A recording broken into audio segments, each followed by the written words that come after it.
I'm going to go, the stream is starting up, and the stream should be live. In actuality, I believe, I got to check this. Actually, I click stream, and what actually happens is time travel. What happened 5 seconds, 10 seconds before I click the button is actually what starts to stream. You know what I mean? I So think. it's buffering up until the time. Yeah. Right.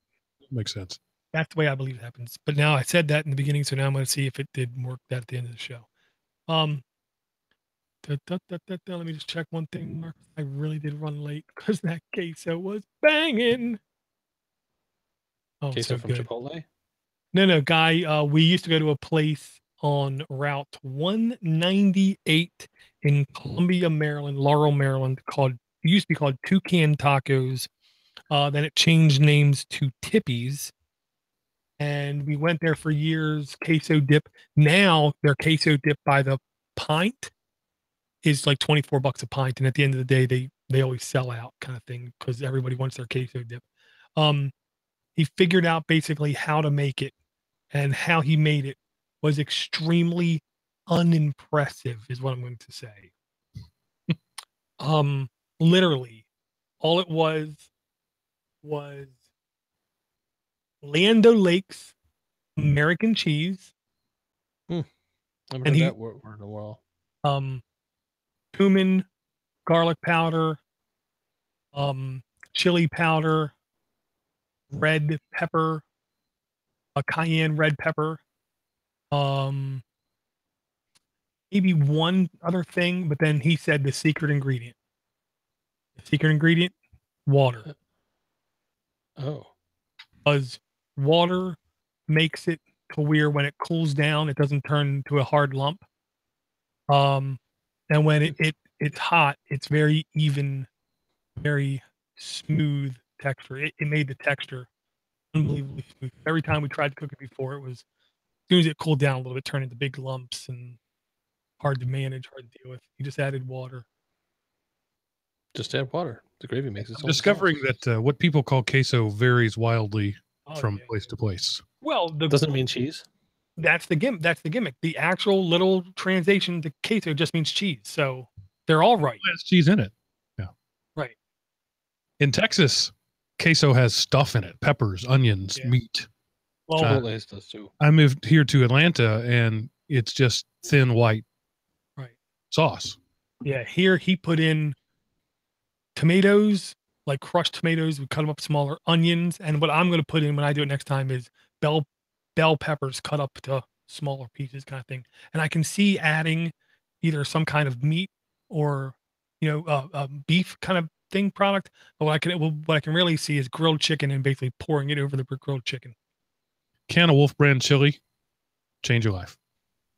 I don't know if I've even heard of that one. Okay. Surely they have Rotel tomatoes there, little can. Oh yeah, that's what we use. Peppers. Yeah, that's what we use. Yeah, American cheese, Rotel tomatoes, and a meat source of some kind.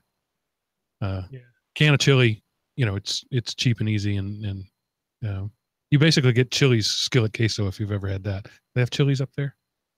Yeah, is that a thing? Okay. Yeah, like real Chili's. Whether restaurant Chili's, CHILI''. Yeah. Really I actually expensive. like their ribs. Really expensive? Really expensive. Are you high?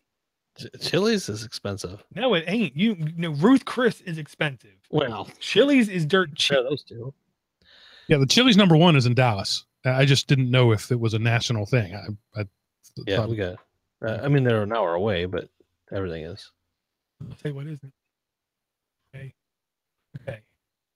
I think I'm ready. Sorry about that, guys. No, you're fine, man.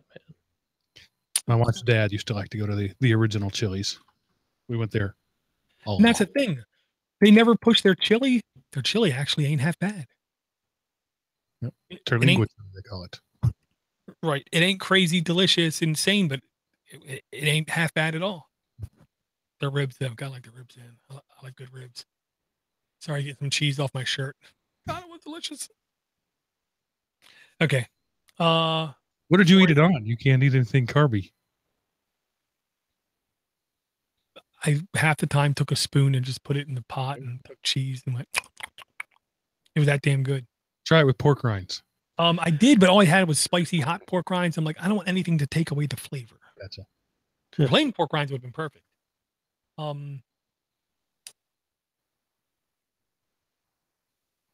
think we're good. Okay. Right? Yes. Okay. I'm here. I'm with you. And like Steve Martin said in My Blue Heaven, I'm with you. And when I say I'm with you, I don't mean I'm with you. I mean I'm with you. 488. Let me click this button.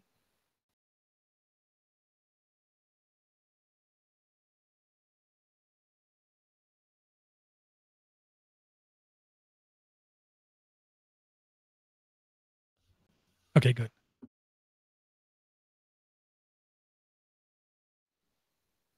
Hey, everybody, and welcome back to Android App Addicts, episode 488. This is the show where we talk about Android apps, Android hardware, and whatever else tickles Door's fancy. My name is Mark, sometimes known as the Sultan of the Soapbox Cockrell, and joining me, as always, actually, not always, because they're here more often than I am, are the real hosts, the real stars of the show, Eric, the executive Arduini, and Steve, the DoorToDoorGeek McLaughlin. Hello, gentlemen. Hey, Mark. Welcome back, sir. Glad to see you tonight. Glad to be back. Very good to hear from you, Mark. And I will say the last Geek Rant had me go through almost like roller coasters of feedback I wanted to send, but I kept saying, no, I want to wait because I'm sure they're going to say something in a minute that's going to make me change that, saying this is important.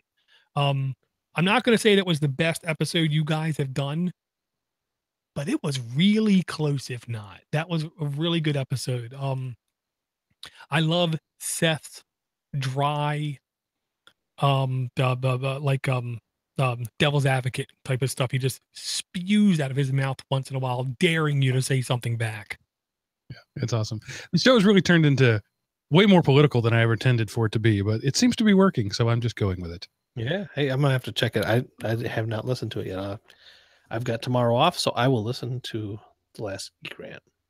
Well, it is political, but it's not directly head-on collision at 95 miles an hour political. It's much more of a you're going both in the same direction and you tap sides of vehicles political. Yeah, urban is racing, boy. Yeah. It's like the Duke boys tapping the side of a cop car to send it over a embankment kind of thing, political. Because there's no ill will. And most of the time when I hear political stuff, 99% of it is spewing hatred, and you guys don't do that. Well, by political, I mean just discussing world politics and policies and things like that. You know, originally the show started out as a Linux show, and then it turned into sort of a general geek news show. But the last 6 months, it's really taken a turn down the political ramp. And you know, like I said, I'm not forcing it. It is what it wants to be. We just let it happen. When you get three smart guys together and throw a topic in the middle of them, stuff happens.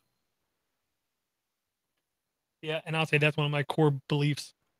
If you control, restrict, or over dictate a podcast, you'll smother and kill it. You have to let the podcast become what the podcast wants to become. It's okay to provide influence, but you can't ever stop it. You have to let it do whatever it's going to do, or else you're all going to hate doing the show. Yeah, I agree. You've given us some rope on certain shows that maybe went a little too far a couple times, but you know, that's what I'm here. I'm a pot stirrer. That's what I do. You guys, this has always been an Android show. You brought me in to make it. I don't know why you brought me in. Frankly, it was a terrible choice, and I'm sure you've regretted it many times since. But you know, I'm just here to add color, commentary, and as is my policy on my podcast, and since I'm the one talking, you can't stop me. Actually, Door could turn me off, but I like to give people who disagree with me head of the line status. So I'd like to start this evening with our friend Ivor, who takes umbrage with something I said the last time I was here. So in the spirit of giving people who disagree with me front of the line status, let me read his email. says, hey guys, I just wanted to share my dismay at Mark's bombshell announcement last week, where he revealed the shamefully low numbers of Patreon contributors that the AAA podcast has. I was quite simply flabbergasted and share Mark's shame on you call. Oh, wait a minute. Maybe he doesn't disagree with me. Like many people, I listen to a lot of different podcasts, 79 to be precise, and most have advertising. The AAA podcast is one of a small handful amongst that 79 that do not have painfully annoying advertising. Every day, I'm subjected to annoying ads for Stamps.com, Rocket Mortgage, Squarespace, MySpace, etc. ad nauseum. These ads literally destroy my enjoyment of the content I want to listen to, and I don't want these ads poisoning a podcast I actively look forward to listening to every week. I'm a proud Patreon supporter of your podcast, mainly because you don't have advertising. That fact alone makes it worth at least 25 cents a week. If you're not able to afford that, then you need to get off your arse and stop listening to podcasts because you probably need a job or something. However, if that's not an option, there are other things you can do. Namely, number one, share the AAA podcast through your social networks on a regular basis. Number two, regularly participate in the Google Plus community. Add your own app suggestions, articles, and comments, thus increasing the participation statistics and popularity of the community, thereby surfacing the podcast to a wider audience of people who might decide to become Patreon supporters. Number three, regularly visit and share the Podnutz website. Check out some of the other podcasts and support those if they are more to your liking. Number four, if you already support too many other podcasts, then regularly review your support of those podcasts and actively manage your subscriptions. Give priority to those podcasts that are also supported by advertising, that are not also supported by advertising, or come from a large network that don't need your support. Number five, think about how much you want to keep listening to this podcast and how much that is all worth to you. If you can't commit to a regular donation, then make sure you donate at least something as you can, when you can, with the donation option on the Podnutz website. Quid pro quo, people. If you like it, then support it. Battery level, 65%. I think I owe Ivor money or something because he stated it. Ivor. Damn it. Told us that. He stated it unbelievably more clear than I ever have been able to. Yeah. There's lots of ways to support a network. One I'll add there, just provide feedback. Just send me an email, Mark an email, or Eric an email once every 6 months and say, hey man, good show. It's literally 5 seconds worth of your time. And if you have us programmed into your contacts as Android App Addicts, all you got to do is say, hey Schmoogle, send email to Android App Addicts. Subject, thanks for the good show. Body, I really enjoy the show. And that's all you got to do. And it's gone. That it is literally that simple. So all we ask is, be honest, confirmation of what we're doing, sharing the podcast. You have no idea how much that helps. You literally have no idea how much that helps, because I'm a firm believer every episode of every podcast, you lose 10% of your listeners, and 10% of the people who are listening are first time people. So in a year, you have a good chance of having like a overall clearing of 30 to 40% of the listeners to any podcast. You know, sometimes those people stay around for weeks. Sometimes those people stay around forever. Sometimes people wipe their phone and forget to add the feed. So we're constantly adding and losing people. Sharing the podcast is essential to long-term success. I will say that. Yeah, but I do want to respond to, I'm sorry, I don't have it in front of me. I don't remember his name, but Charlie, was it? I want to say Charlie. Last week, really thought that my comments were, I believe his exact comments were, it's going to drive people away more than it's going to bring people in. And, you know, you're certainly welcome to your opinion, but we have 12 new Patreon subscribers since I called you out. So maybe we lost 25. Maybe you're right. Maybe we lost more than we brought in. And I'm not going to make a habit of it, but I'm also not going to filter what I have to say. And at that point, you know, I felt very passionate about the fact, again, I'm just a passenger on this show. I don't get anything out of it. This isn't for me. I do this because I love Door and I love what he's done. And frankly, I got a little pissed off at all the slackers out there. So, you know, it was done. I'm not going to do it again, but your message was heard one way or the other. Yeah. And I'll say this, Jerry Lewis Telethon is the old thing that I set the example to. Everyone said how he was utterly full of class helping these kids out. We're not helping kids out. We're helping just to make more content.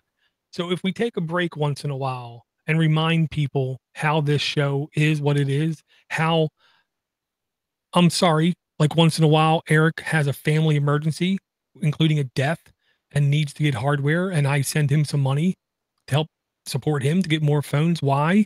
The man has spent 7 years of his life supporting me blindly. So it's the least I can do. And if I don't have income coming in, there's no way I can help the people around me when they need help. So yes, we do this for free, but stuff costs money. Hosting costs money. Us to do social media marketing costs money. Us to get newer hardware costs money. Us to help our family and our friends in the Podnutz universe when they have things happen in their life, it costs money. I can't just contact Eric's telephone company and say, "Do you know who I am? You need to give them a phone." You know? Yeah, they're Google, so that they're not really gonna have a phone number you can call, probably. Yeah, it doesn't work like that. I do want to thank everybody who reached out from the Podnuts community when I kind of threw it out there saying, "Hey, looking for any Project 5 phones that might be laying around in your desk drawers or whatever." And I had a couple of people reach out to me, and I had already actually procured all the phones I needed by that time. But thank you for those people, and I'm sure once the battery goes bad on a couple of these 6Ps, I may throw that out there again. Well, we'll see how it goes then. But all's good right now as far as the Project Fi and the phones we're running on it. It's nice. Awesome. And yeah, and I've worn, I mean, he's got the reddest icon or whatever, I guess. He probably could use the money to buy, tanning lotion or sunscreen or something, but he gives it to us instead. So it's nice. Right, I have a question though for you, Mark.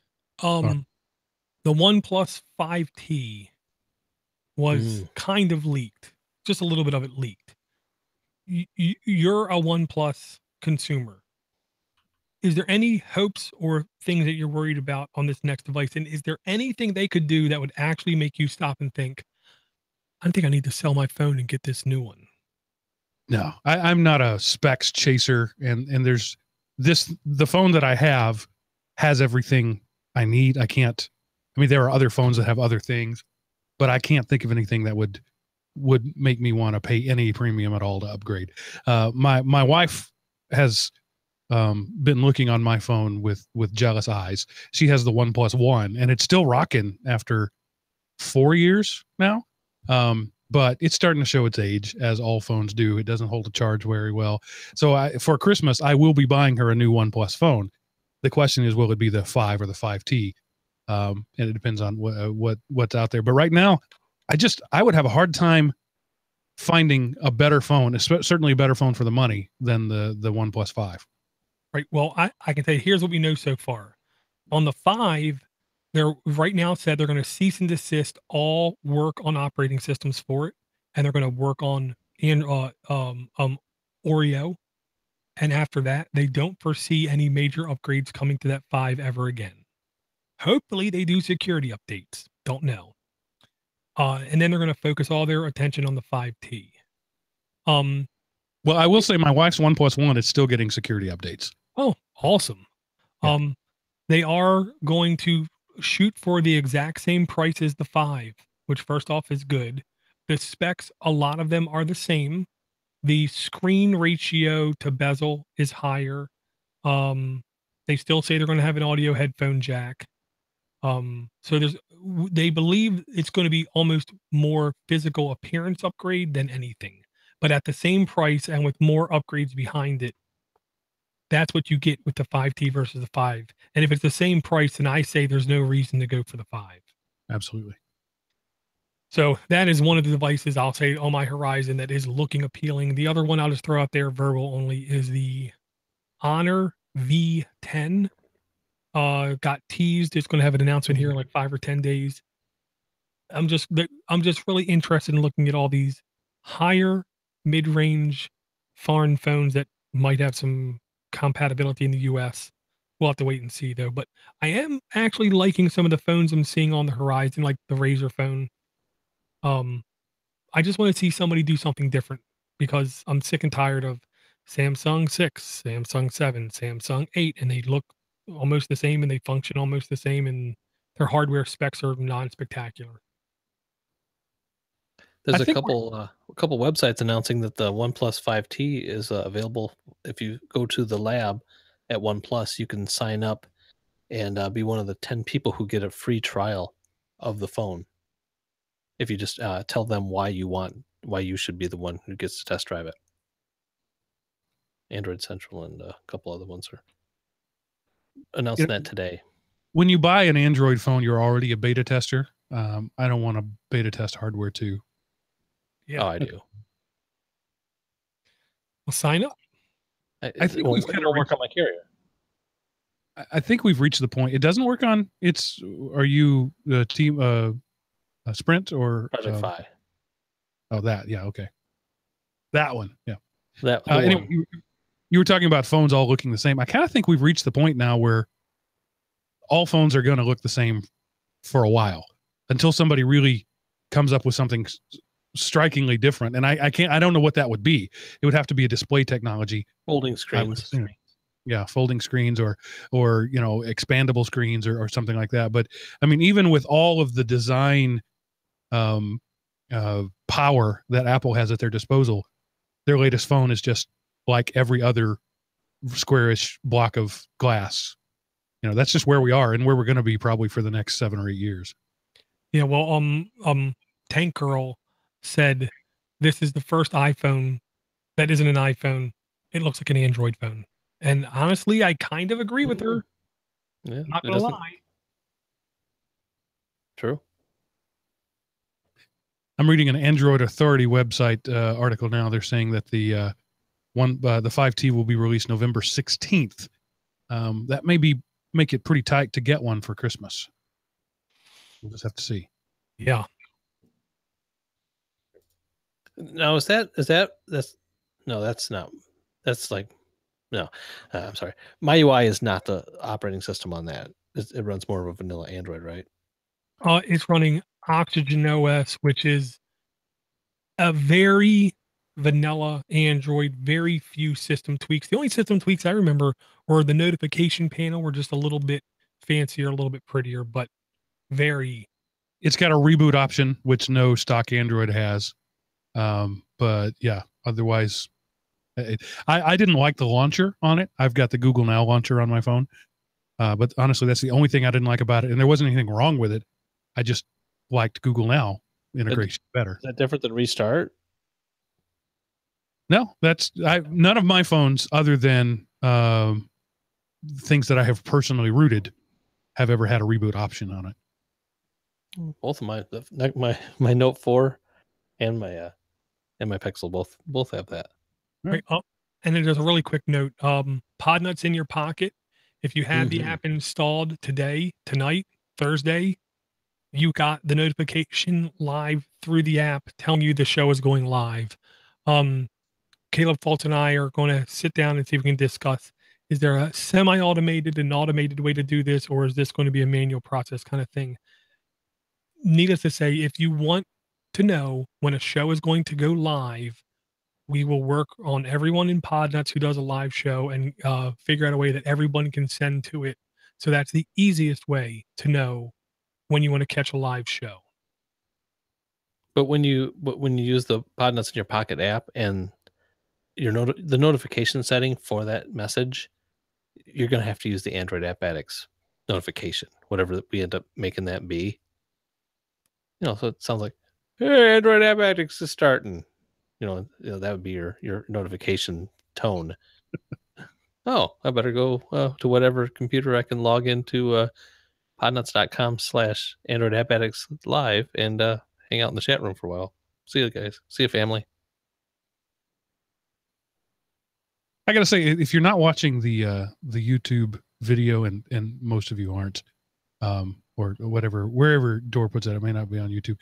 Eric is looking particularly crisp and clear tonight. Really? Am I? Huh. It's model good looks, man. It's this new studio, man. Yeah. It's kicking. Yeah. The only thing we got to get is the temperature of his lights and my lights to match. When we do that, then when I apply the green screen filter, he would look even better. I think I need to upgrade to LEDs because that's what you got, right? I got USB thumb drive looking LEDs. Yeah. And those like are butter. I don't know how I can rig. So do you have those sitting on the ground pointed up at your blue screen? No, I have them on a little stand. Oh. With the little physical switches and the little USB of them. I have 2 of them. I have to figure out a way to make that work. I think because we're running the identical webcams, if we had the identical lighting and the identical fabric, it should be identical, right? You would think. I mean, my overhead lights are definitely more yellow than they should be. They're the spiral, twisty lights that I can't stand. Yeah, my overhead one is LED, and then I think I've got I don't know. I've got like a opaque plastic taped over them, so I don't even know what kind of bulbs are in those, just to keep the glare down. Right. Well, we can work on it. Nobody wants to know how the sausage is made. Talk about apps, dudes. Jeez, the heck is this crap? All right. Well, since you ask, why don't you start us off? What's your first app of the evening? Well, Door found this app already. I saw in a Voxer, but man, I've already had this installed and I was playing it, so I'm bringing it. He doesn't get to. I didn't want to. I knew it was an Eric app, but I wanted to do what surprised you with it because I was hoping you didn't know about it. Oh no, I was on the 2 of them this week. Where you like sign up for to be notified when something's going live. You know, like hey, there's this game's going to be coming out. Do you want to sign up for an early notification when it actually goes live? And I'm like, well, yeah. And so 2 of those games came out this week, and I'm going to bring them both this week to the show.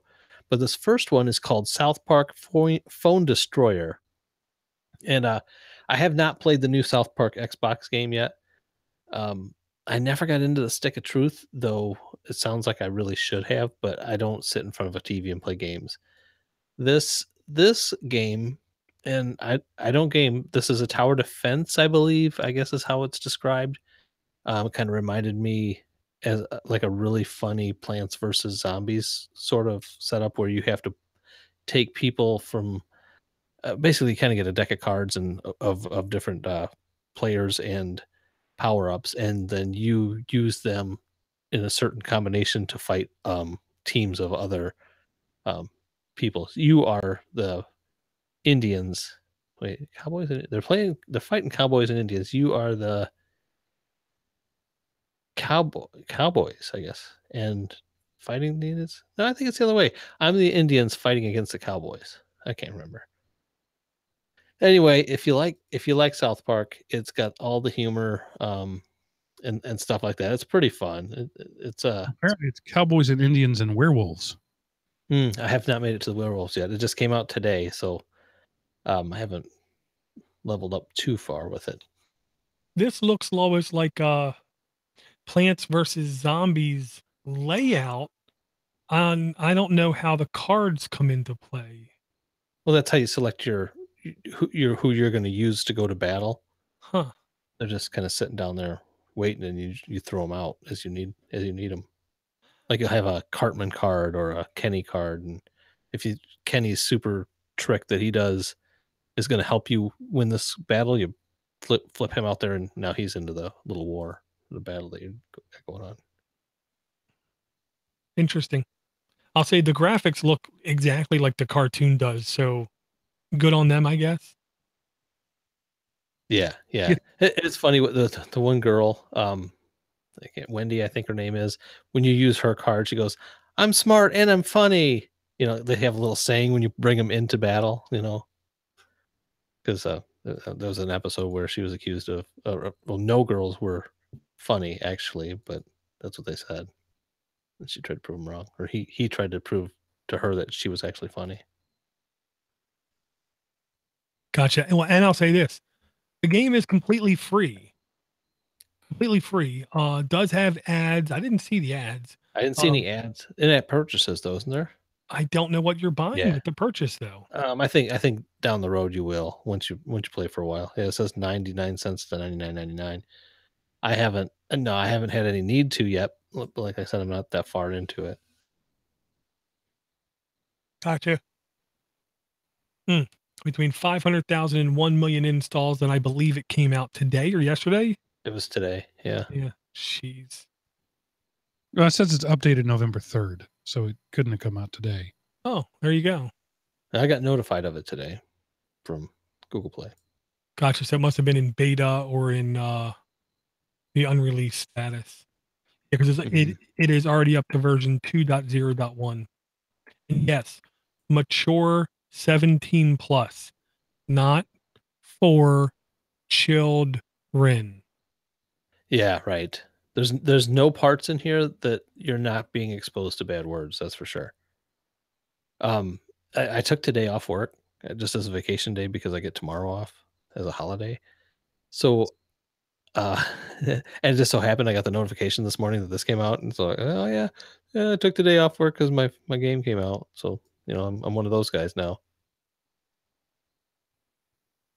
I've never actually done that. Have you guys actually taken the day off work when a new game came out so you could go buy it and play it all day? Door, you may have done that, right? Yeah. Yeah. I mean, the big time I did it was Grand Theft Auto Vice City. I took off two days for work, stayed up about 36 hours straight playing. That was a good game. College? No. Okay. No, I went to college for 6 months, gave everyone the bird and walked out, never went back. That doesn't surprise me at all about you, Dor. Yeah, no. I couldn't. I mean, first, to expect me to pay them money and then sit through an English class, you must be on drugs. Mark, what days have you blown off work just to sit home and play a brand new game all day? Never happened.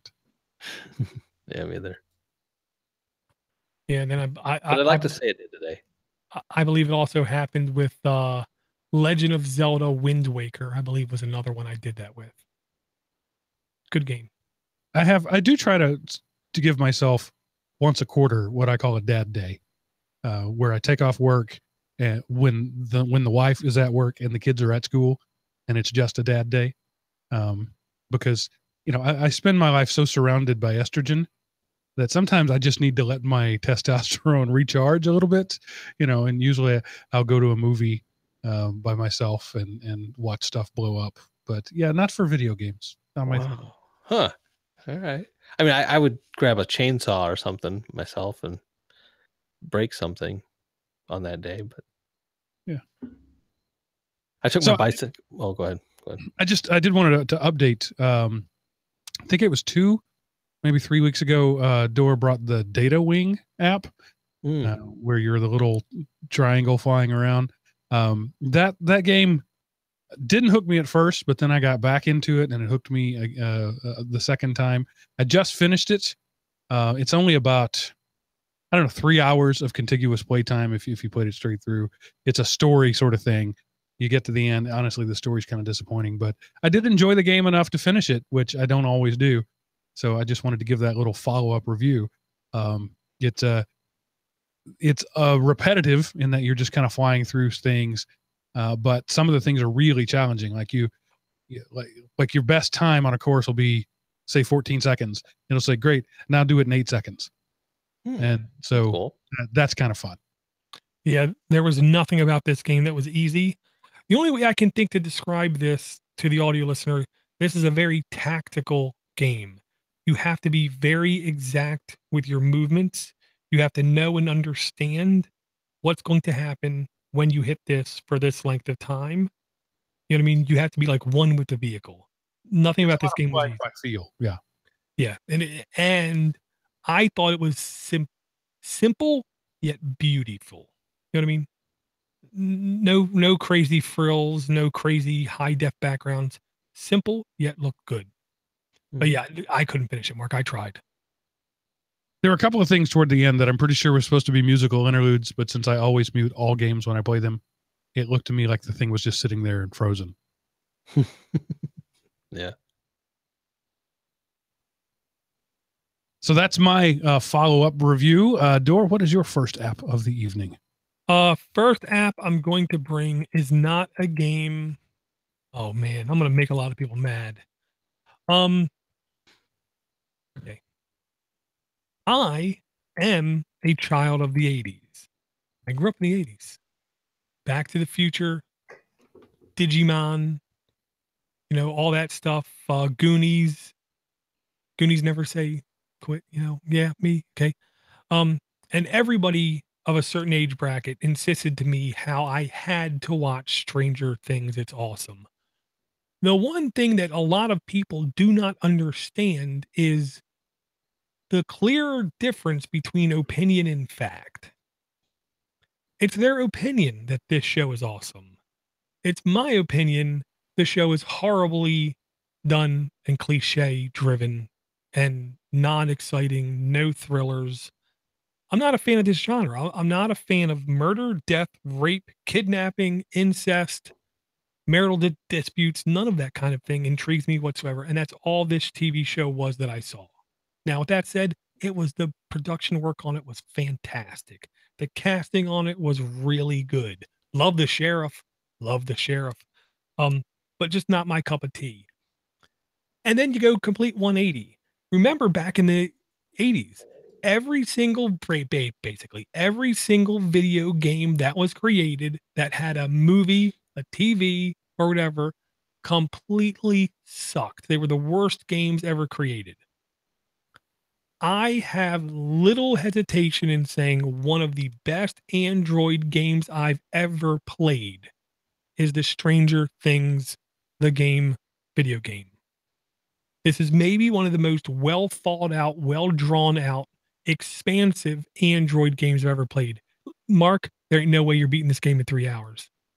I'll tell you that right now. The map is huge. You see places where you know you're going to have to backtrack to. The pacing in the game is very well. It is almost Metroidvania in style. Yeah, borrow some aspects from that, but it's a little bit different. Very retro looking, but not crazy retro like Super Nintendo looking. You start out with one character as the sheriff. You have to go through the storyline of the show basically and retrieve characters. Those characters become into your party. Each character has their own special ability or trait or tool that is then able for you to go back and open up other areas and expand further and further. I literally cannot say this enough. This is literally one of the best Android games I have ever played, bar none, period. Completely free, T for Teen, by Bonus XP Inc. 28,000 reviews, 4.8 average reviews, updated October 27th, 2017, between 1 million and 5 million installs, current version 1.0.252. Stranger Things, the game, it looks kind of like an old NES cart, is the image on the artwork with a big ST on it. No video. No video, and which again just proves the people who make fantastic games don't need videos on their store to sell their product. Not to mention the name Stranger Things is going to right there make $1 million onto its own. But I'm going to tell you now, a high percentage of people that download this game are going to be very happy with this game if you just take 5 minutes to learn how to play it. It looks like Zelda to me. It definitely harkens back to Legend of Zelda: Link to the Past, the first Zelda game on the Super NES system, greatly. I'll say in style. Okay. But in playing and combat and stuff, it's definitely different. Are you shooting things with this? Depends on what character you are. If you're the sheriff, you punch everything, because in the show, the sheriff punches everything. If you're one of the other characters, the girl, you have a baseball bat. If you're another character, you have the wrist rocket. One of the kids, you have the wrist rocket. So there's all different weapons. Some of them are range weapons. Some of them are melee weapons. Some of them are more tool weapons. One of the kids is a flashlight weapon that when you flash at people, sometimes you daze them and confuse them, and they are just sitting there for a couple seconds stunned. So literally, I can't say enough people. One of the best games I ever played. That's a tall order there. I've got to play this game. I mean, I saw it and I was like, Stranger Things. Yeah, I'm kind of the same way about you as you are about the show. It's just okay. My wife really got into it and she was excited with the new new one came out, and I'm like, I don't even remember watching this with you. Did I? Are you sure I watched this show? And so I started watching the second season with her, and I'm like, oh yeah, I guess I remember this. Okay. So, but yeah, I'll have to check this game out. It's I don't know. I don't remember the last glowing review you've given a game, Door. So this, and the ratings on this thing are out of the park. I'll say more than likely part of it is literally just the fans coming out. I'm not going to, try to lie, but this really is good. Did you watch this at all, Mark? No, not at all. I was going to ask you, how many episodes did you give it before you gave up on it? First four. That's enough. It should be. And it's what, 8 episodes in the first season? I believe 8 in the first season, 6 in the second. I could be wrong. Literally halfway through the first season. Well, yeah, and everybody I spoke to, I said, well, what is it? What is it? What is it? Oh, it's a mix of Goonies and this and this. No, okay, that right there just shows me you don't understand the word genre. Okay. If you were to say to me, what is this show, Dor? I would say, well, it's kind of like a science fiction thriller. Because that's what it is. It's a science fiction, but based in our reality thriller, because you don't know what's happening next. There's a good amount of drama in it. I think the word poltergeist would have to be in my description of the show. That show. I mean, the movie Poltergeist. Yes, but that's not a genre. No, the dad smoking pot. Is it? Yes, this house is clean. I mean, yeah, that one. All the reviews that I heard were basically made it seem like it was a horror / thriller kind of thing. And that genre doesn't interest me at all. I don't get into jump scares. I think it's the lowest form of quote entertainment possible. It is below Jerry Springer to have a creepy looking dude with one eye jump out and go rah, and or the gore stuff. So I'm not saying that's what this is. I'm just saying from an outsider's perspective, that's what I was led to believe it was. So I had zero interest in it at all. My 15-year-old daughter loved it and was super excited about season 2. And I almost, just to make a father-daughter thing to sit down and watch it with her. But honestly, she didn't want that. She wanted, this is my thing. I don't want dad ruining it. So, all right, fine with me. So yeah, I have not watched 1 nanosecond of video. I haven't watched a trailer about it. I don't know anything about it other than Winona Ryder's in it. Right. And yeah, I don't feel like I'm missing it. There's so much good stuff out there. I'm not going to fret over what I'm not watching. Right. Yeah. I'm not a fan of horror either. Now I'm a fan of classic horror. I actually like, Night of the Living Dead, Friday the 13th one. I actually like those movies. To me now today, horror is so uninspired. I can't watch it. There were definitely, see, that's the other thing, Mark. You can't classify most of the things that are out today with one thing. They're all a little bit mixing of so there is hints of horror in this, but it's not horror is what I'll say. A little bit of underlying terror is what happens. And it's not like the feels, not jump scares, not crazy things make you freak out because you see everything coming. You know what I mean? You will watch this and you will know what's going to happen in the next 5 minutes, almost every single episode. I'm pretty sure. Because I watched the first 4, I knew exactly what was coming the whole time. But it was very well, I'll say this, one of the highest production values I think I've seen in at least a little while, and really good casting. I can't say that enough again. Really good casting. Kids, the horrible worst casting of all, a teenager named Steve doesn't get any encounters with females privately underneath covers. It just doesn't happen. Every Steve I know, never. 2, he did not look close to good enough to be a stud in school. Not even remotely close. 3, the only casting I didn't like was the sister who Steve was with. That girl. I just didn't, nothing about her was credible. To me, she was clearly a 20. She looked too old. Even though she might not have actually been, she looked clearly to be too old. But hey. Yeah, as a guy who spent 15 years working with middle schoolers and high schoolers, it always bothers me to see clearly 27-year-old kids trying to pass for high schoolers.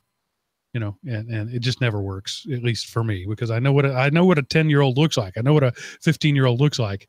And you know, you watch High School Musical, and these guys are, you know, shaving between every take. Right. Saved by the Bell. Yeah. Anyway, enough about that. So Stranger Things apparently is a really good game, whether or not you like the TV show. So 4.8 stars of 26,000 plus 5-star reviews. Again, looking at this doesn't appeal to me at all. I just, that type of thing, Zelda wasn't my thing. Nothing about any of these half dozen or so screenshots make me want to play the game. Maybe I really just shouldn't be on this show. Well, no, if it weren't for Door's review coming out of his mouth about this game, I would never install this game just by looking at those screens. He could have told me that those screenshots were for the new Dungeons and Dragons 4, or this is the new Super Mario, or this is the new Zelda. And I'm like, all of them look the same to me. I'm never going to play this. But Door, yeah, you know, the guy's got standing when it comes to games, and I'm just gonna say I'm gonna listen here. There's your title for the show from the chat room, Door. Mark hates all things good. Well, I'll just end it with like this, Mark. This is not an action game. This is definitely a puzzle thinking game with actiony moments, aspects. This is definitely more thinking involved than the screen lets you believe kind of thing. Like very, very clearly, 2 minutes into the game, if you don't stop and think, you'll just keep dying. You'll just keep dying and keep dying. And keep Can dying. I play it in 5-minute increments between meetings? That's sort of my benchmark for a game. I would say you can literally play this individual screen by individual screen in minute increments. Okay. Install it. Thank you for mentioning the chat room, because I've been in my own chat room by myself the entire time, thinking everybody was with me and thinking that Door didn't actually put the link in. So I put it in for him. And so you guys probably put the link in for me the first time around on my app. Yes. Oh man. I've the refresh button. I just can't do it sometimes. I gotta use it more often. Sorry about that. If I might digress just a little bit, there is in the geek community this idea that if you don't like what I like, you don't have any taste, you know. And I know Ardini's army was joking in the chat room when he said Mark hates all things good, but you know, I'm allowed to like what I like, and you're allowed to like what you like, and not everything is for everybody. And can't we all just get along? I love that movie. Canadian Bacon, one of the best movies ever. That seems to maybe that's you know, for 2017 my mantra has been pay for what you like. Maybe for 2018 it's going to be not everything is for everybody, and that's okay. Geeks need to hear that message. I'm offended that you don't like what I like. Yeah, exactly. Yeah, we all like RAM. Chrome loves it. Chrome loves RAM. What I do like, however, is when people pledge to Patreon. And thanks to Tom for his pledge, and thanks to RT Vance for your pledge. You guys stepped up, and I appreciate it. And good on you.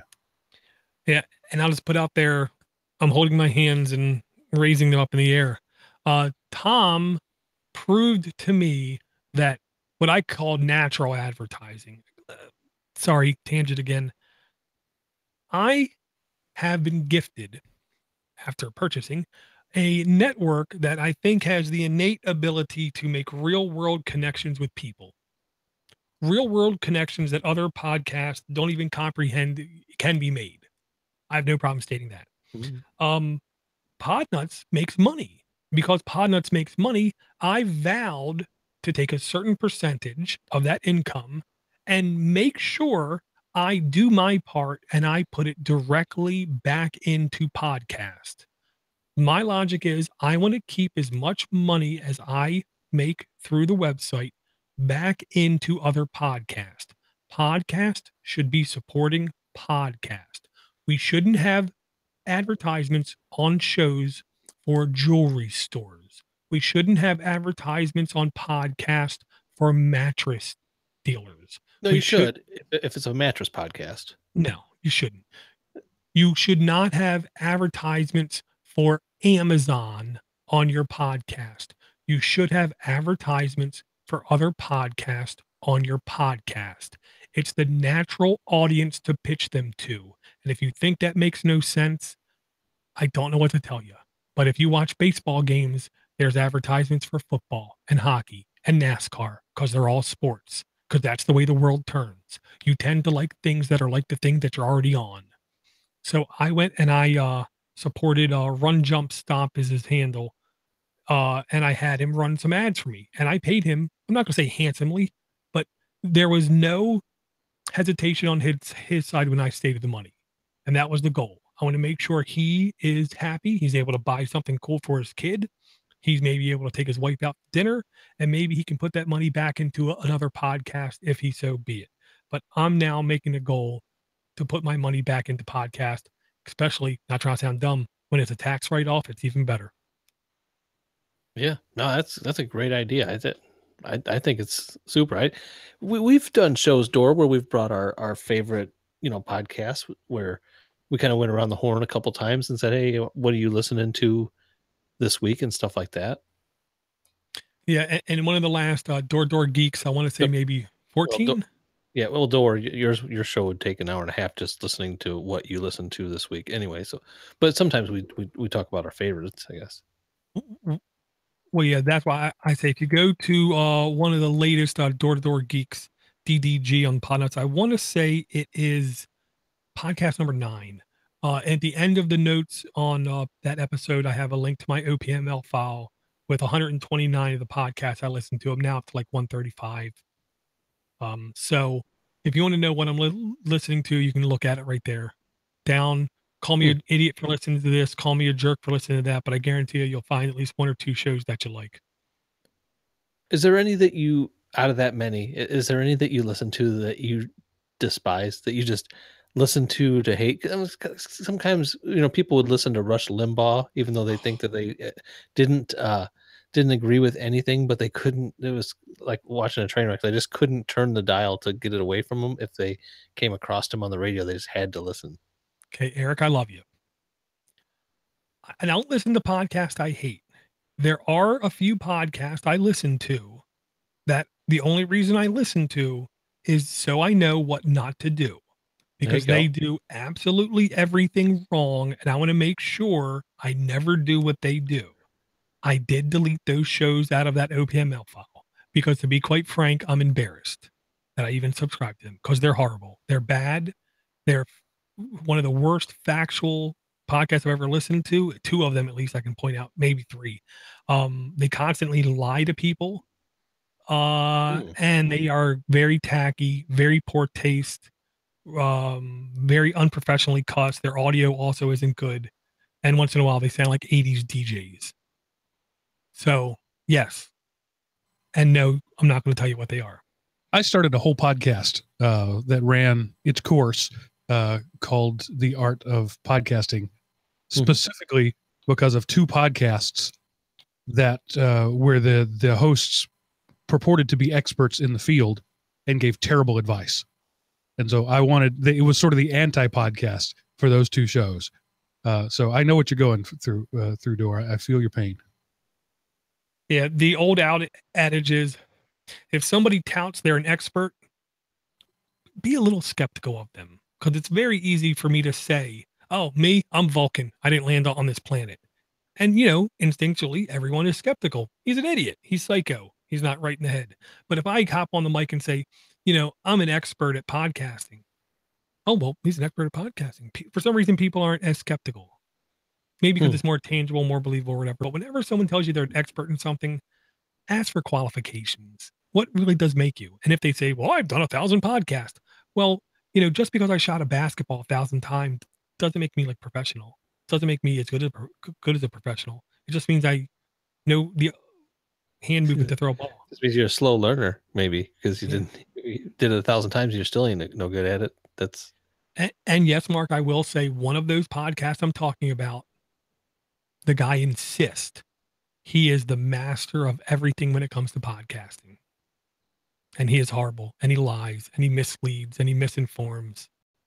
And, just tasteless is what I'm going to say. He's the opposite of Johnny Carson, the classiest guy to ever exist on the TV screen. This guy's the opposite. Yep, I know the guy. Yeah. So let's talk about apps. Eric, have you got another app for us? I do, and it's already way up there in the chat room. This was the other new one that I was alerted to that I was on a pre-release waiting list for, and this is called Monument Valley 2. I don't know if I paid for the first version or the first Monument Valley. It was kind of such a huge success. Sometimes some things are just too big and you're just like, everybody's already there. I'm not going to do that. So I don't think I missed anything by starting out with number 2, because it's exactly the same as I remember part 1 being. Like, maybe I'm wrong, but I didn't get into part 1 enough to know.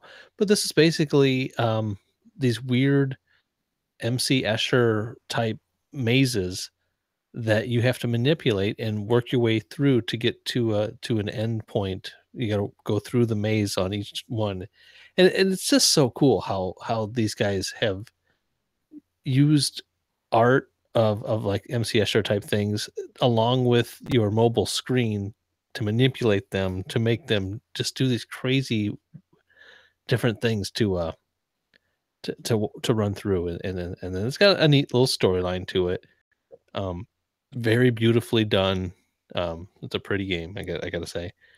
But it's pretty simple, and I'm going through it fairly quickly. I don't know how many levels there is, and it's probably not a 3-hour game by any means. It's not a free one. I don't remember how much it was. I think it was like $4 or so, but I was glad to pay for it, and I think I'll be playing this one for a while, actually.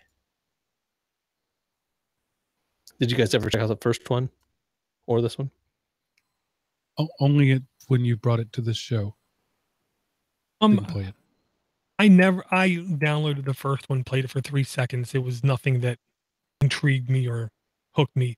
My son played the crap out of Monument Valley, loved it, thought it was literally, like it said in this video, hypnotizing. He just thought it was fantastic. This does try to, again, blur the lines between art and entertainment.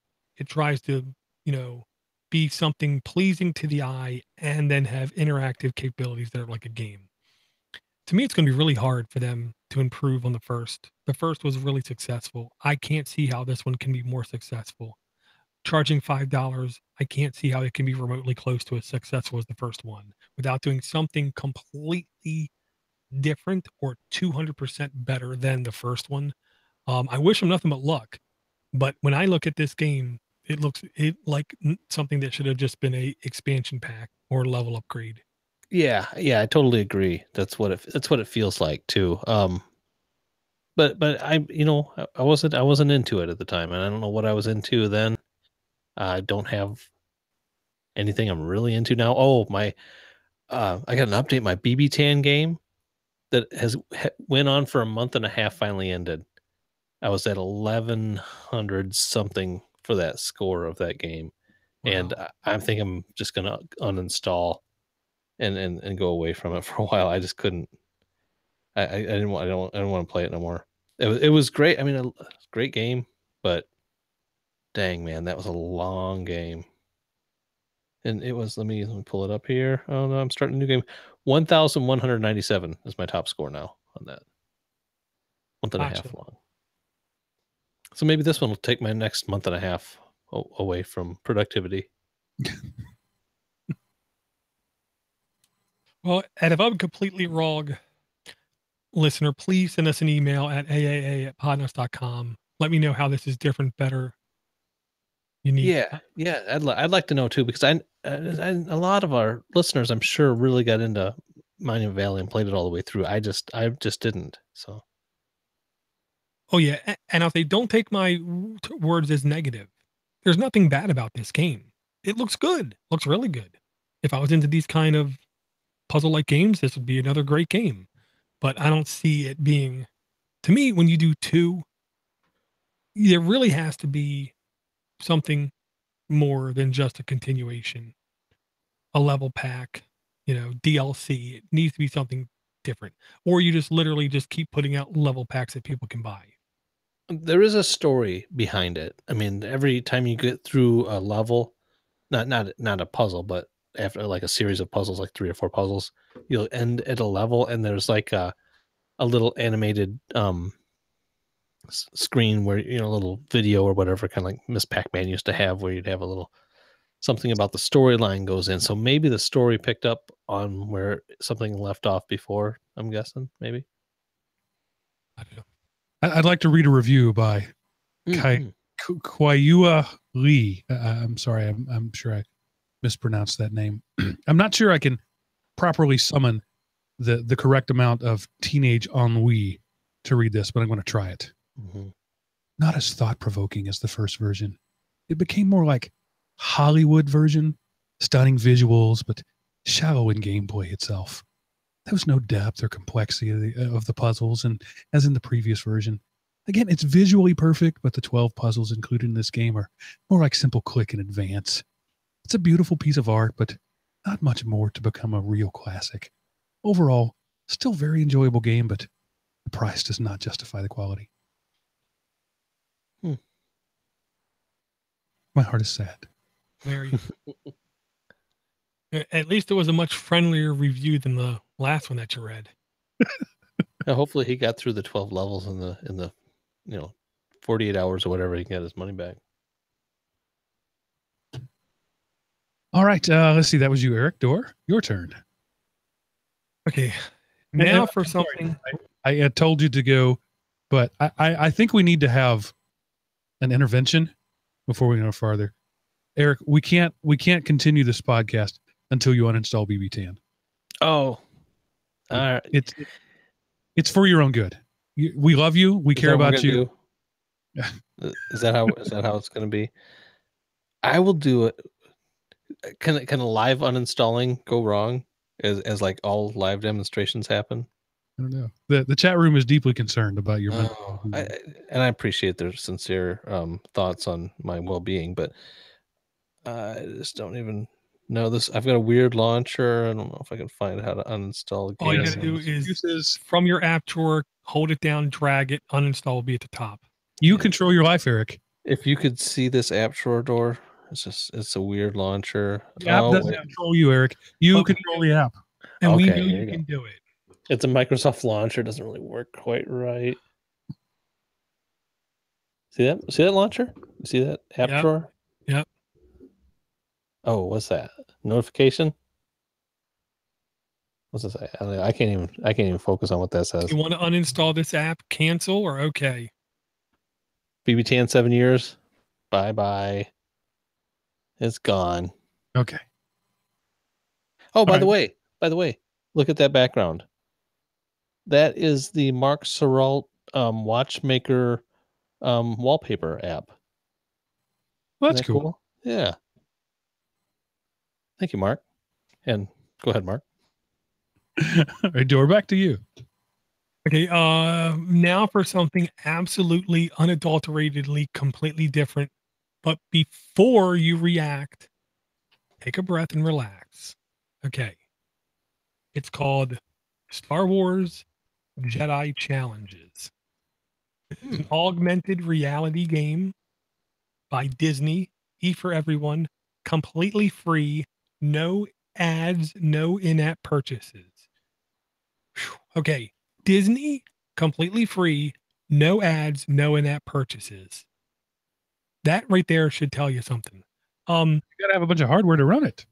32 reviews, 4.7 average reviews, updated October 31st, between 1,000 and 5,000 installs, which I think is a high number. Current version current version 101. This is an augmented reality Star Wars universe app where you can basically compete and experience Star Wars environments. The hang up is you have to own Lenovo Mirage AR headset with a lightsaber controller. Oh, okay. Like why is this free app have no installs hardly? Okay. Answered question. Yeah, so if you have $150 worth of gear, the free app is ready to run. No. No.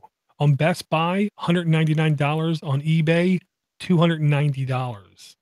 Do you have to have a Lenovo phone to play it too, or what? It is compatible with the Samsung Galaxy S7, S7 Edge, S8, Pixel, Pixel SL, Lenovo Moto Z2, and LG G6.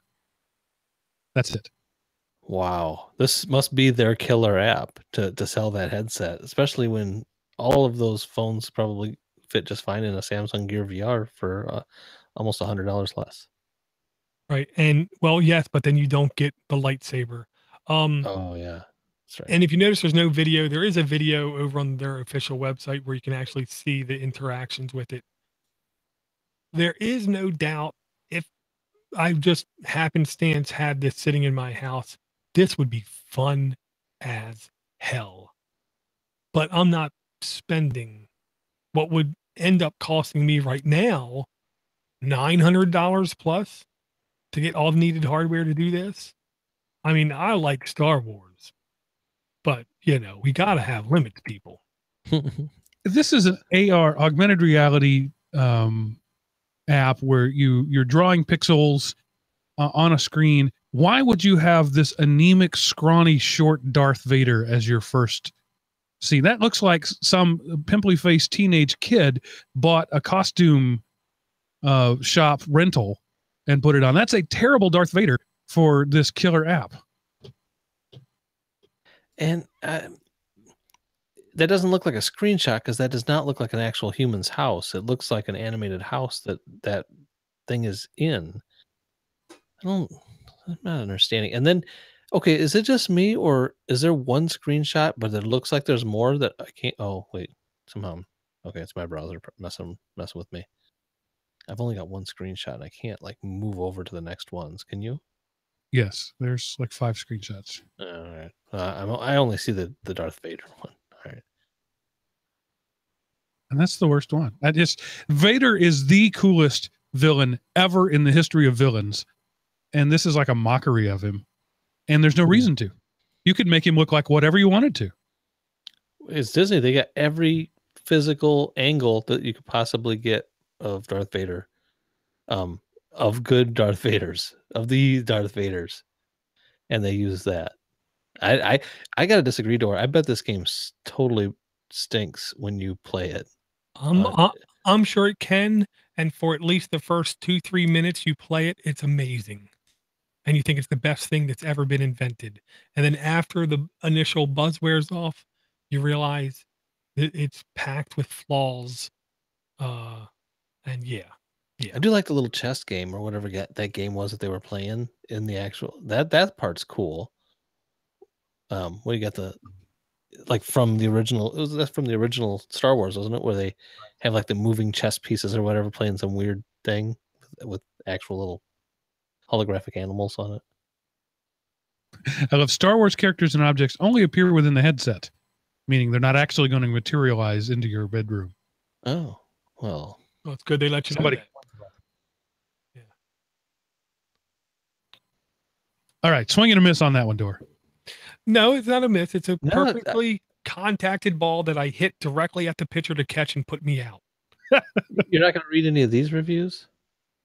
I mean, they're all 5 stars except for Rebecca Nicholson.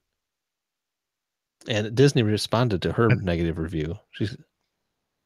Can you see Rebecca's or not? Yeah, they're all just sort of squeeing reviews. I didn't want to do that one, but oh, this is great. She's complaining about the hardware. Headset is really heavy, needs a counterbalance to be comfortable. 2, bought a Galaxy S8 1 month ago for this game, and after 10 minutes of play, the phone begins to get warm. I've not had my phone get warm with any other game. Cache of Clans included. If they come up with a better headset design, I'll be all for giving it another try. But as this is a neck strain too much, only for 10 minutes. The game was fun, sad to say, since I had to return it. This is great feedback for us, Rebecca. We hope you'll check out back later for future updates because they're going to update the headset. Yeah. They're gonna attach a 5-pound counterweight to the back of it, just as you suggested. Thank you, Rebecca. Yeah. Clash of Clans. I haven't played that game. Sounds No, I haven't interesting. either. We'll have to look it up. Clash of Clans. It doesn't make your phone. That's good. I hate having sweaty hands when I play Clash of Clans. All right, Eric, empty your tank, my friend. Okay. I'm gonna have, sometimes we get these apps on the show and we just don't know how to pronounce them. I'm gonna say BLUK. Is how we say this one. Because you're obviously playing with a block. This is another pretty game along the lines of prettiness, probably stolen from the aesthetics of the Monument Valley type game.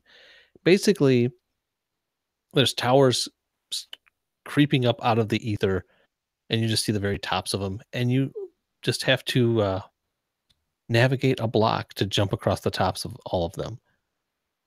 And that's about it. I mean, it's kind of a physics game. You jump across the tops.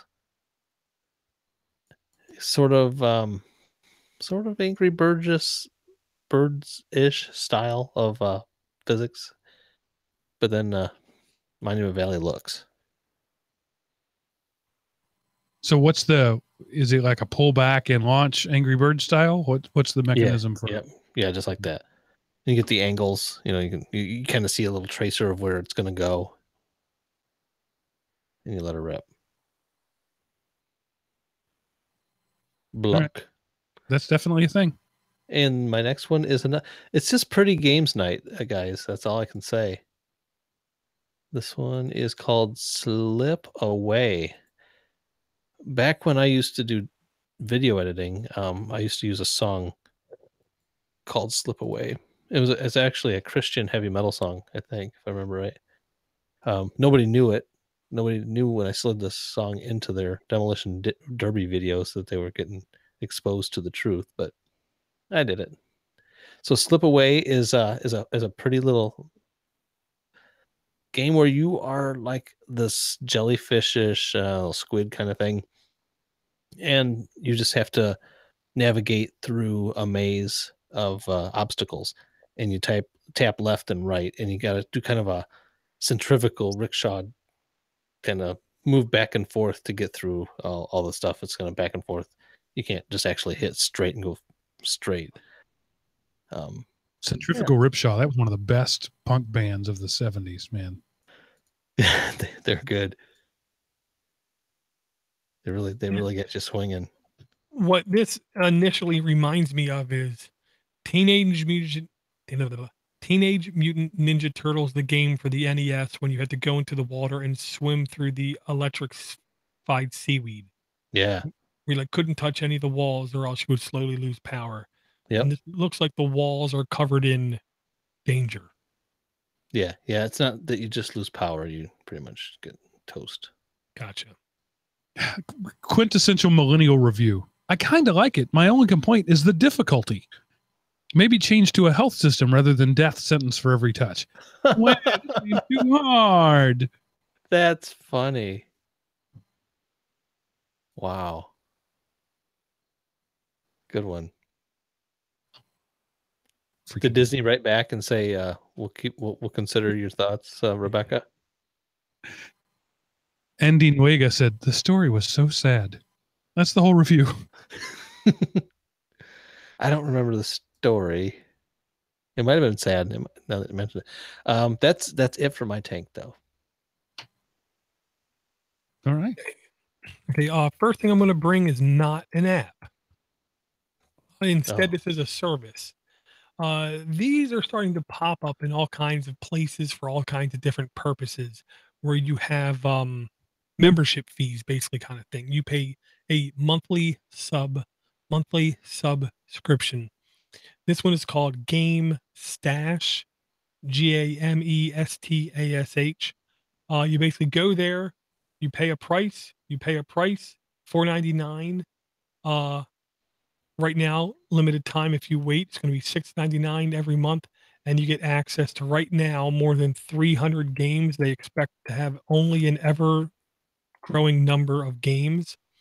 There are plenty of games in this list that we have brought in past shows, whether it be Badland, Colin McCray Rally, Cut the Rope, Evo Land, more and more and more and more is what I want to say. Um, World of Goo. World of Goo seems to be everywhere though. So I encourage you, if you have a kid that can't make up his mind about wanting to play one game, you might want to look at this. Very often you can easily spend $4 to $5 on just one game, buying one game.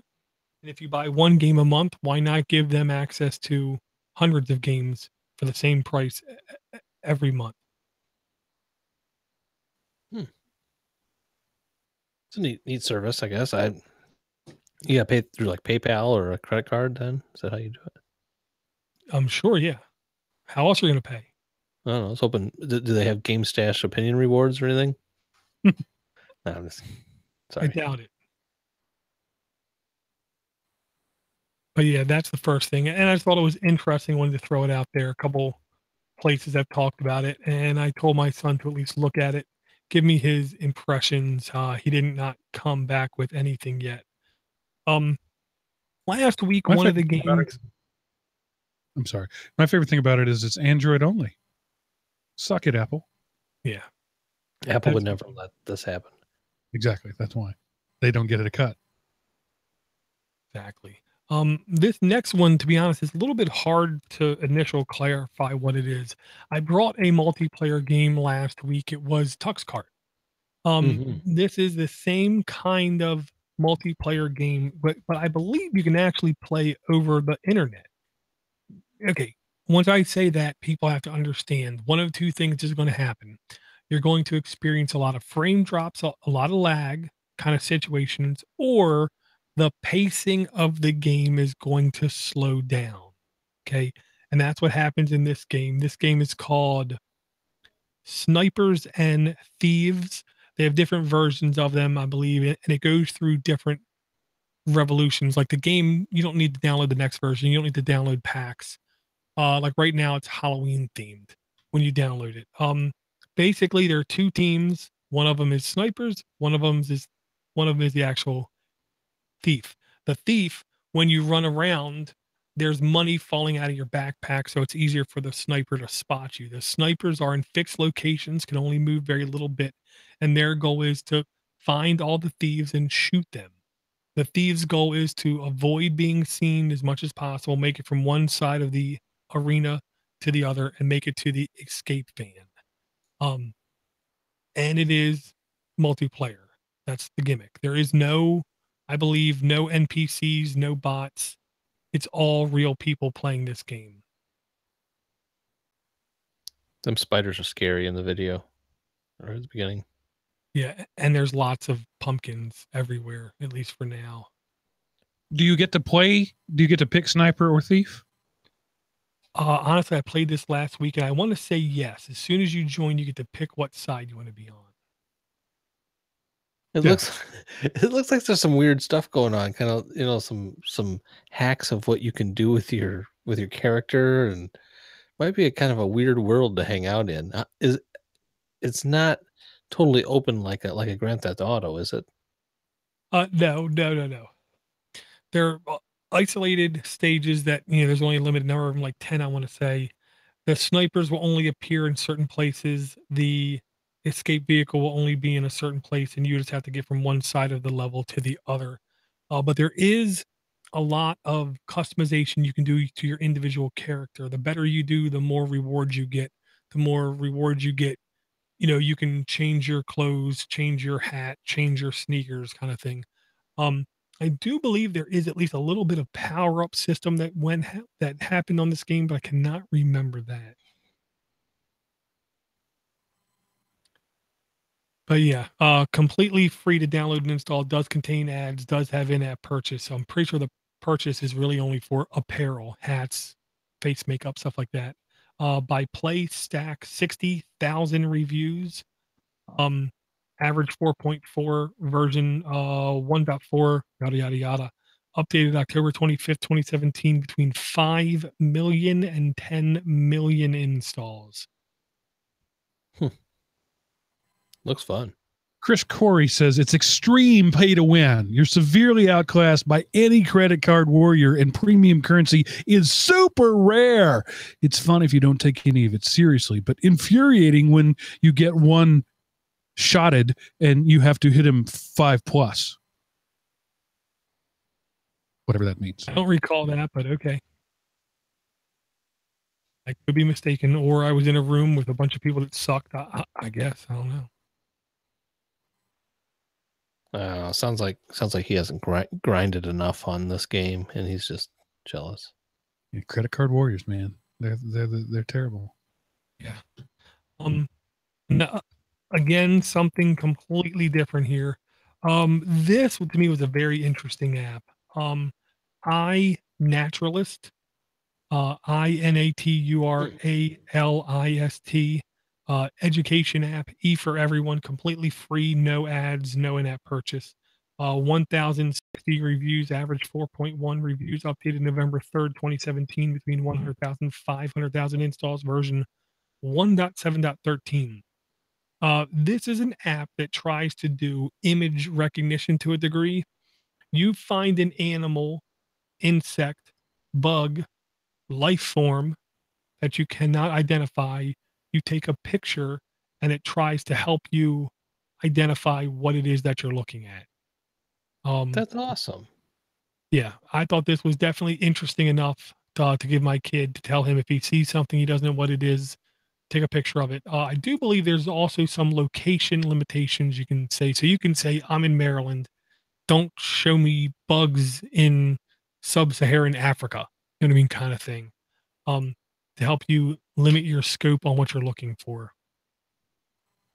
Yeah, so I just thought this was a pretty good app. And if you're good at identifying animals, so what you can do is you can upload an image, you can try to do an automatic image thing, but either way, expert will still look at that image and say, oh, that's this. So it might take 1 minute, might take 5 minutes, might take a day, but you'll eventually get back a thing stating exactly what it is that you took a picture of. And if you are an expert in any kind of life form, bug, insect kind of thing, I encourage you, check this out. You might be able to help out. I've often wondered why Google couldn't do this. With all the data crunching, it should be able to do this. This is a great app. I've wanted this for years.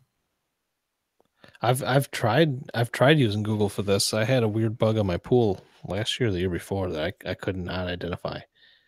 I wish I would have had this app. Our chat room says that they would like this for mushroom hunting, and I totally agree. I'm so afraid. I mean, I live right next to the forest, and I see all kinds of mushrooms growing up, but I never know if I can eat those or not. I'm really afraid of them. I don't know why. If I think that I would get poisoned really easily by them. I don't know. Maybe it's because I could be. I've just always been told don't eat toadstools, and I don't know what the difference between a mushroom and toadstool Totally is. kill you. Well, yeah, Kate. Asking for that versus this app is like saying, "Hey, Eric, let's play ping pong," versus, "Hey, Eric, let's play Russian roulette." Yes, they're both games. Well, there could be poisonous bugs too. Yes, but what's the likelihood you see a bug, you want to identify it, and then you decide, I'm going to eat that? I mean, there's definitely a little bit of a difference thing there. And really, what's the number of poisonous bug insects that can kill you in the US? We're not in Australia. Yeah, that's true. But you never know, man. I mean, if it's a copperhead snake, yes, but if you're getting close enough to a snake to take a picture, maybe we call that natural selection. Mushrooms are the new BB tan. Oh, jeez. There's your show title. Wow. We're at 9 apps, Door. Bring us one more to round it out. Okay, one more. What I'm going to bring is, to me, an interesting app. It's like a bookkeeper, organizer type of app is the best way I can get it. Oh my, I can't. This is one of these thing I can't even pronounce, Mark. This is Forms Binder Database by Generism. Thank you. Productivity, for everyone, completely free to download. Well, wait. Let me finish. Completely free to download. No in-app ads. No in-app purchases. 420. Yes, 420 reviews. Maybe coincident, I don't know. 4.5 average reviews. Updated November 7, 2017, between 10 and 50,000 installs. Current version 3.159. It's free, but I'm 99% sure that once you download it, this is actually, I want to say the wrong app. This is the database app. Let me click on the app. Man. Yeah, see, because the other ones cost money. Being a database app, I doubt 420 reviews has any relevancy to anything. Because I want to say I downloaded the app and then it told me to really take advantage of it, I got to spend $1 for this other app that is the same thing. Maybe this was the first one I downloaded. Okay. Basically, this is a bookkeeping type app. Think of it as your binder, but it's a very flexible binder, very indexable binder, very taggable binder, very organized Android system. It's me, it's very difficult to get the level of organization you can get on a desktop application on your mobile interface. This gets really close. This is really good, really well thought out, really well executed. Everything tells a story when you're looking at the interface. The indent tells you something, the color tells you in something, the boldness of the font tells you something else. So it isn't the kind of app you're going to instantaneously pick up and comprehend everything in it. It will take just a little bit of using in order to build the database up in a correct way. Because the question is, what do you want to keep track of? Do you want to keep track of calories you're eating in the day? Do you want to keep track of steps that you walk? Do you want to keep track of your budget and you want to plan on buying this TV? Do you want to keep track of your organization and how many widgets you go through in a week? I mean, there's a bunch of different things you can do with this app. Think of this almost as Microsoft Access, where it's a database that is not intended to be used and actually as a database, but more as a interface to make forms to interact with the database, is what I'm going to say. And yeah, the form binder license, thank you very much, Rhino. Right now, $10.99. When I found it, $1. Wow. So this and it seems like it's completely voluntary. Like you can use the thing, and then if you like it, you buy the license. I'm not going to say you're wrong. I will say I believe you're right, but I saw it was on sale. Normally, like he said, $10.99. Right now, pay $1. I just immediately coughed up the dollar. It was like $1.50, I believe. This is the kind of app that really can help you do something much more capable on your phone than you normally can. You can literally create a fully functioning, good-looking application that references a back-end database and do interactive indexing, searching, filling of forms type of thing. It's really powerful, as I'm going to say. On a tablet, I could see somebody almost being able to completely run a business off of this for maybe the first, I don't know, couple months, 6 months, year. I like the other plugins that this company's got. If you click on their Seymour link from their app, they've got a passwords binder, which you could keep your passwords in, but like the coins binder and the post stamps binder and the books binder, it's kind of like for archiving your coin collection, where you could take pictures of the actual coin, what it is, grade it, have all the, what it's worth at this date when you look it up and things like that.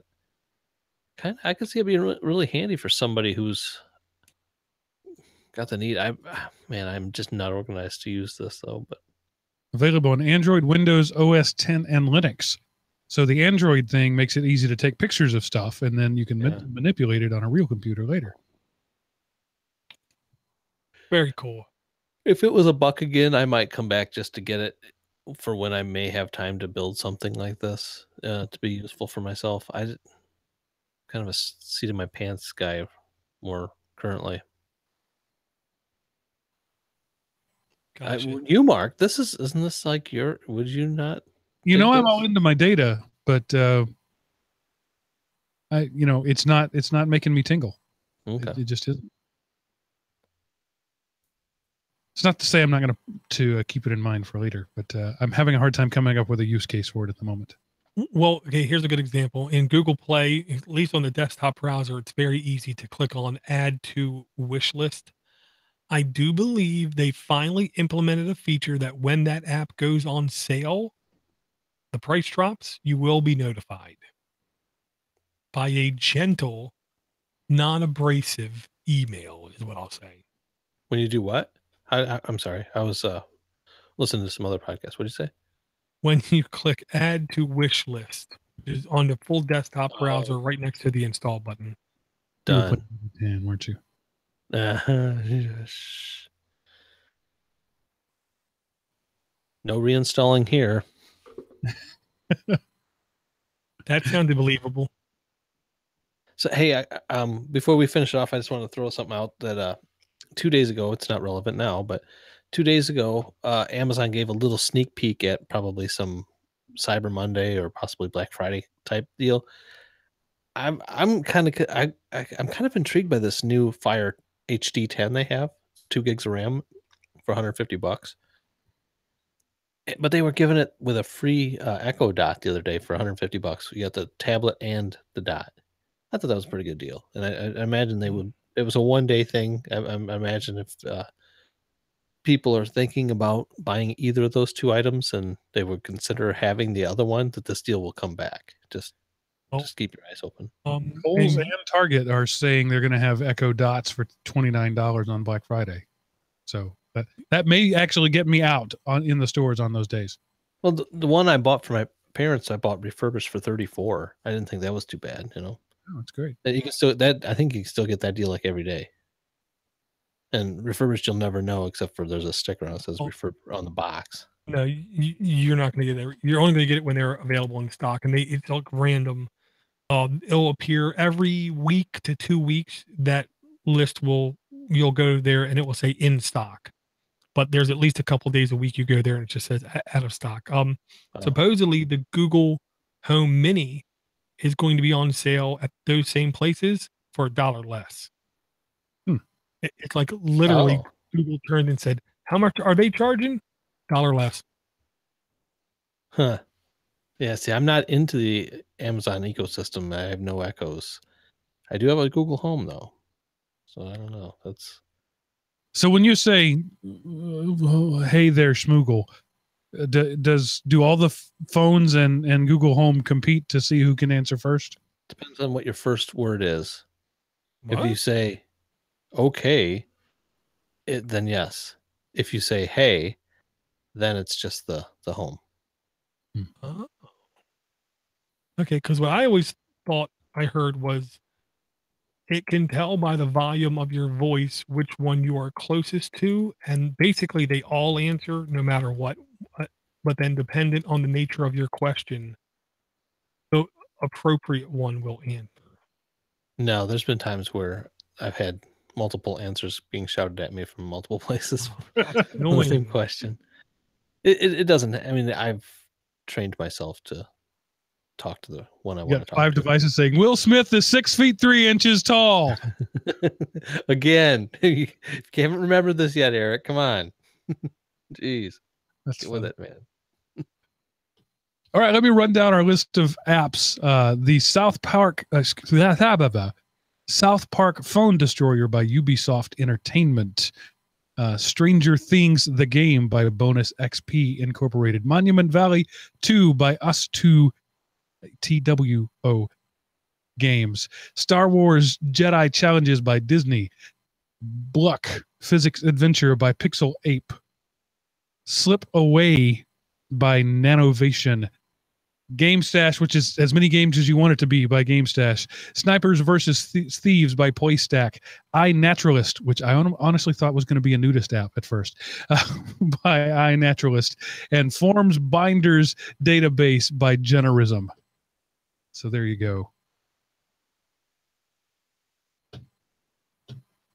No comment. Okay, so we'll just move right on to... We already said them once, Mark. Eric, have you got any final words of wisdom for our audience tonight? Stay warm, everybody. We are full in on winter up here now. I'm bundling up. Got my lawnmower deck taken off the tractor and got the snow blower attachment on the front now. So yeah, it's got down to 47 here. It's really just blizzard conditions. oh yeah, it was a high of like 37 here today. Nice. Dor, the great one. What are your final words of wisdom for our audience? I think I do this every year, and I'll first off apologize to everyone, but this is the most dangerous time of the year. The most people die from car accidents this time of year. The most people die from accidental reasons in their house. This is the time of the year.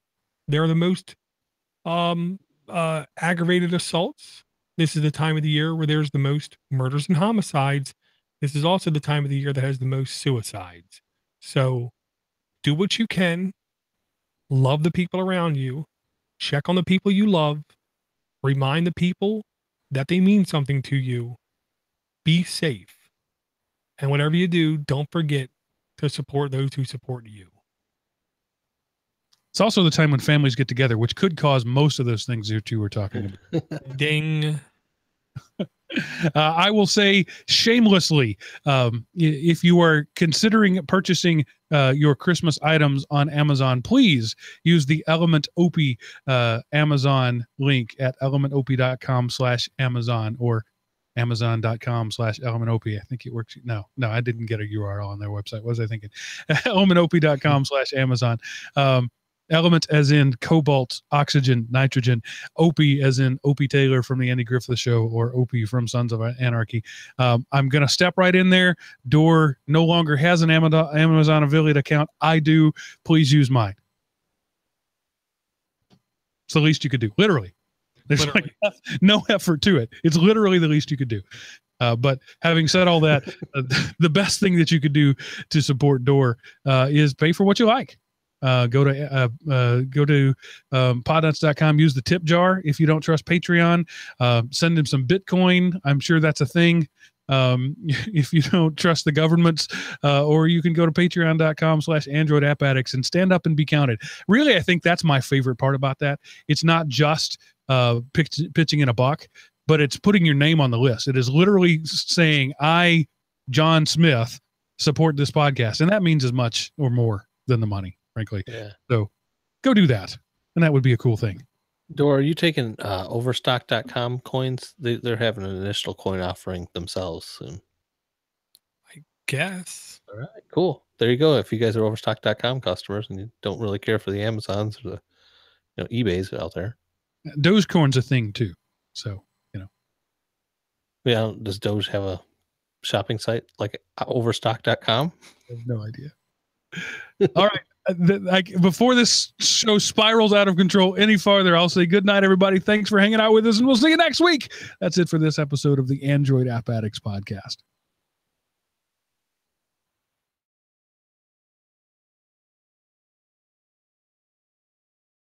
I didn't. Okay. Do me a favor. We're going to do a Leo Laporte. Okay. And I'm going to ask you to do it. This week on Android App Addicts, we talk about, if you want to highlight like 2 or 3 of the games or the topics. Wow, that's okay. This week on Android App Addicts, Mark hates Stranger Things, South Park destroys your phone, and Dor gives you an unlimited game app. What more could you want? Perfect. Thank you very much. And yeah, you can just keep that on the end of your file. It will, stick out. All right. Me and Eric will have shorter files. And it will look perfectly natural. Yeah, look right there. Extra file. Yeah. 488. I don't know if my file will be shorter because I can't find my window where there we go. Stop recording. That's okay. We'll be all right. So GG, we are still streaming. What the hell has happened to my mouse? Okay, here comes the possible show titles. Okay, well, somebody's got to write these down. I'm doing my export. Well, no, they're getting written down in the chat room. No, the good ones send me in Google Hangouts because I'm still documenting and stuff. I'm with you. I love my blue heaven. Every time Rick Moranis goes to get out of the car and forgets to unbuckle the seatbelt and like almost chokes himself. Just c'est magnifique. That's a guy we're not going to hear, hopefully, about any kind of sexual innuendos. It'll be really weird one if there is. I mean, it'll just be like, whoa. Well, and I'm going to tell you, what I was thinking. If I hear anything about Ed Norton or Keanu Reeves, I'm never looking at anything from Hollywood ever again. Those two guys to me put out some of the best stuff ever. You know, the Kevin Spacey thing was like he was 26, I think, years old for the first thing. Yeah. He just got fired at the age of 60 for something he did when he was 26. What a world. Oh, I tell you what, I'm a public official and I don't want nobody to know what I did when I was younger. You know, we're still alive. Never mind. Yeah, I'm going to stop the feed. Thanks.